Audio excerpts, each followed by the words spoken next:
이번 강의는 한국의 농업 생산성 향상과 관련된 향후의 과제에 대해 살펴보도록 하겠습니다.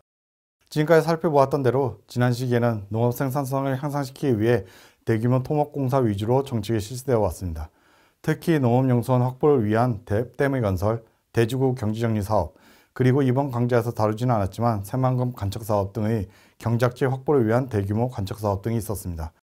이와 같이 생산성을 높이기 위해 부단히 노력한 결과 한국의 농업도 이제 제법 현대적인 면모를 갖추게 되었고 개발도상국의 농업기술과 자본을 전수하는 역할까지 맡게 되었습니다. 그런데 전 세계적으로 기후변화에 대한 위기의식이 높아짐에 따라 환경보전 문제에 대한 관심이 늘고 있어 이러한 대규모 개발 방식의 농업 인프라 확충 사업에 대한 의구심이 높아지고 있는 상황입니다. 과거에는 식량 증산이 지상 목표였기 때문에 다소 환경에 부정적인 영향이 예상되더라도 우선 생산성 향상을 위해 기반 시설을 확충하는 일에 큰 이견이 제기되지는 않았습니다. 그러나 이제 한국 농업은 더욱 다양한 역할을 요구받고 있는 상황이 되었다고 할 수 있습니다. 과거 농업농촌 공간은 식량을 생산하는 곳으로 여겨졌지만 오늘날에는 1터, 3터, 쉼터라고 표현하고 있습니다. 농업 생산 현장이기도 하지만 농촌이라는 거주 공간이기도 하고 도시민들에게는 휴양의 장소가 되기도 한다는 것입니다. 따라서 농업의 환경 보전 기능은 물론이고 국토경관 보전 기능, 전통문화 보전 기능, 휴양 기능 등 다원적인 가치에 주목하고 있는 것입니다.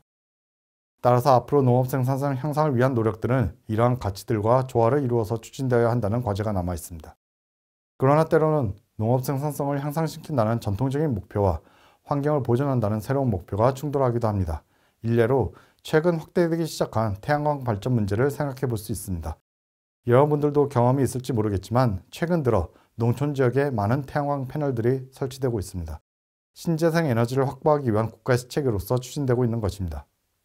그런데 태양광 패널들이 농지나 저수지 위에도 설치되고 있어서 이에 대한 우려가 농업계로부터 제기되고 있습니다. 농지를 태양광 패널로 덮게 되면 생산성이 떨어질 수 있고 저수지 표면을 태양광 패널로 덮게 되면 농업용수의 수질오염 문제가 생길 수도 있다는 것입니다. 아직 환경적인 영향에 대해서는 과학계의 의견이 분분한 상황인 것으로 보입니다. 그런데 앞으로 이와 같이 태양광 패널 설치가 더욱 확대되고 또한 대규모 방식으로 이루어진다면 그것이 미칠 부정적 영향에 대해서도 면밀하게 평가할 필요가 있겠습니다. 한편 농업기계화와 관련해서는 아직 기과율이 미흡한 원예작물 등 밭작물에 대한 기계화가 더욱 확대될 필요가 있습니다. 앞서 말씀드렸듯이 주국인 쌀의 경우에는 거의 100% 기계화되어 있지만 밭작물의 경우 기계화율이 아직 미흡한 실정입니다. 2018년 기준으로 대체로 40에서 60% 정도의 기계화율을 보이고 있습니다. 농과 달리 밭의 경우 경사가 있는 토지에 농지가 조성되어 있는 경우가 많고 밭의 경우 소규모로 농사짓는 경우가 많아 개별 농업인의 입장에서는 농기계를 보유할 유인이 적기 때문입니다. 그러나 앞으로 농촌의 인구 과소화 문제가 더욱 심각해질 수 있고 부족한 노동력을 외국인 노동자로 충당하고 있는 실정이어서 농업 경영비 중 고용비 비중도 계속 증가하고 있습니다. 또한 국민 소득 수준의 향상에 따라 더욱 다양한 식품에 대한 소비 욕구가 늘어날 수 있기 때문에 밭작물 분야에서 경제성을 확보하는 것이 필요하다고 하겠습니다. 끝으로 농업기술 보급과 관련하여 관련 인력의 전문성을 더욱 높이는 것이 필요합니다. 특히 스마트팜 사례와 같이 첨단 IT 기술이 점차 농업 분야에도 적용되고 있기 때문에 신기술이 농업 현장에 빠르게 적용되기 위해서는 기술 보급 사업이 굉장히 중요하다고 할 수 있겠습니다. 과거 식량 증산에 주력하던 시기에는 농업에 대한 국가적인 관심이 높았기 때문에 농과계 고교나 농과대학의 인기가 높았습니다. 우수한 인력이 농학을 전공하고 이들이 농촌지도 공무원으로 복무하면서 농업기술이 빠르게 전파되는 데 기여하였습니다.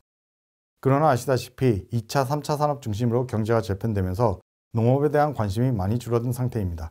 그러나 이제 농업도 첨단 기술을 접목하는 형태로 발전하고 있기 때문에 이러한 매력을 잘 어필하여 우수한 인력이 농업계로 유입되도록 하는 것이 필요하겠습니다. 특히 청년 농업인을 육성하여 농촌을 활력 있는 공간으로 만드는 것이 중요합니다. 이것으로 이번 강의를 모두 마치고자 합니다. 한국의 농업 생산성 향상에 대해 살펴보았는데 사실 이와 관련하여 한국 농정사에서 가장 중요한 주제에 대해서 다루지는 않았습니다. 바로 주국인 쌀의 자급을 달성할 수 있게 한 통일배의 개발, 나아가서 종자 개발, 즉 육종 분야입니다. 다음 강의에서 이에 대해 깊이 있게 살펴보는 것으로 하겠습니다. 감사합니다.